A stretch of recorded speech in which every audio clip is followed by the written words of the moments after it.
இப்போ அந்த பனி மூடி இருக்குது பார்த்தீங்களா, அங்கே தான் போகணுமா. நம்ம நிற்கிற இடம் இங்கே எங்கே இல்லாமல் சுற்றி அங்கே போனோமா கடைசி 1/2 கிலோமீட்டர் ஃபுல்லாக ஏற்றமாக இருக்கும். அதுதான் கொஞ்சம் கஷ்டம்ன்றப்பல. அதாவது நேற்றுக்கு விட ஜாஸ்தியாக இருக்குமா ஏற்றம். என்னத்தை செய்கிறது கடைசி 1/2 கிலோமீட்டரு. ஸோ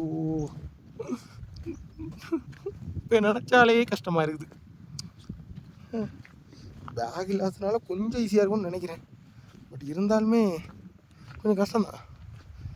ஏன்னா ரொம்ப இறக்கமாக இருந்துருச்சு. பேசாமல் இதில் ஒரு ரோப் கார் போட்டு விடுங்க, ரொம்ப ஈஸியாக இருக்காது எங்களுக்கு. என்ன ட்ரக்கிங்னு சொல்ல முடியாது, அது ஒன்று தான் பிரச்சனை. எப்படி போகணுன்னு பாருங்கள். அம்பூரி போட்டு வச்சுருக்காங்க. எத்திங்கண்ணா எத்தனை கிலோமீட்டர் இருக்கும் கரெக்டாக தெரில. இதில் இருந்து அப்படி இறங்கி சுற்றி பாம்பு மாதிரி போய் மேலே போய் அங்கே இருந்துச்சான். மேலே வீடுலாம் இருக்குது. மேலே ஆம்லெட் கிடைக்கும்னு சொன்னாங்க. கண்டிப்பாக ஒரு ஆம்லெட் சாப்பிடுவோம்.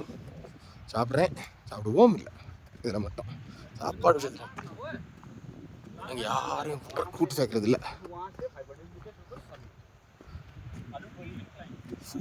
எப்படி இருக்கு பார்த்தீங்களா அந்த மலை, வேறு லெவலில்.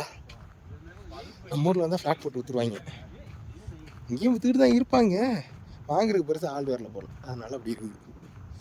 இங்கேயும் உத்தராகண்ட், ஹிமாச்சல் இங்கெல்லாம் ரொம்ப எடுத்துட்டாங்க. வெஸ்ட் பெங்காலில் எனக்கு தெரிஞ்சு கொஞ்சம் கம்யூனிஸ்டுகள் இருக்கிறதுனால இதெல்லாம் போய் காப்பாற்றப்பட்டு இருக்குன்னு நினைக்கிறேன். ஏன்னா இங்கே எல்லாமே போயிடும். அரசியல்னு இல்லை, நான் பார்த்த வரைக்கும் உள்ள விஷயத்த சொல்கிறேன்.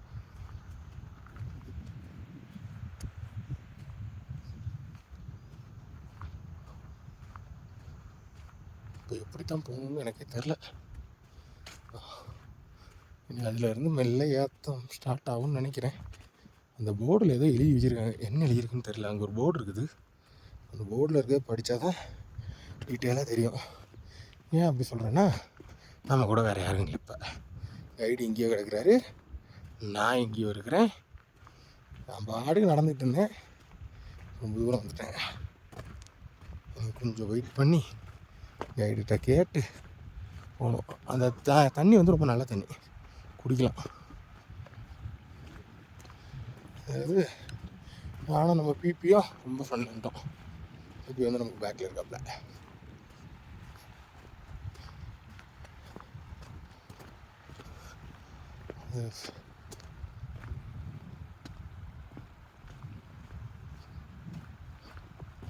ஏதோ ஃபுட் அவைலபிளாங்க, ஃபுட் அண்ட் லோடிங் அவைலபிள் போட்டிருக்காங்க. அதாவது அங்கே வந்து ஒரு ஹோட்டல் மாதிரி ரன் பண்ணுறாங்க, அதுதான் சொல்கிறாங்க, வேறு ஒன்றும் இல்லை. காலையாக சாப்பிட கூட இல்லை, யோசிச்சு பாருங்கள். சாப்பிடாம ஒரு கிளாஸ் பால் மட்டும் எடுத்துகிட்டு அப்படியே ஸ்நாக்ஸை பேக் பண்ணி வச்சு அதையும் சாப்பிடாம போயிட்டுருக்கேன். Bro this is the way. Okay, ஆமாப்பா இதுதான். கேட்டுட்டேன். பார்த்தீங்களா எப்படி கற்ற வேண்டி இருந்ததுன்னு.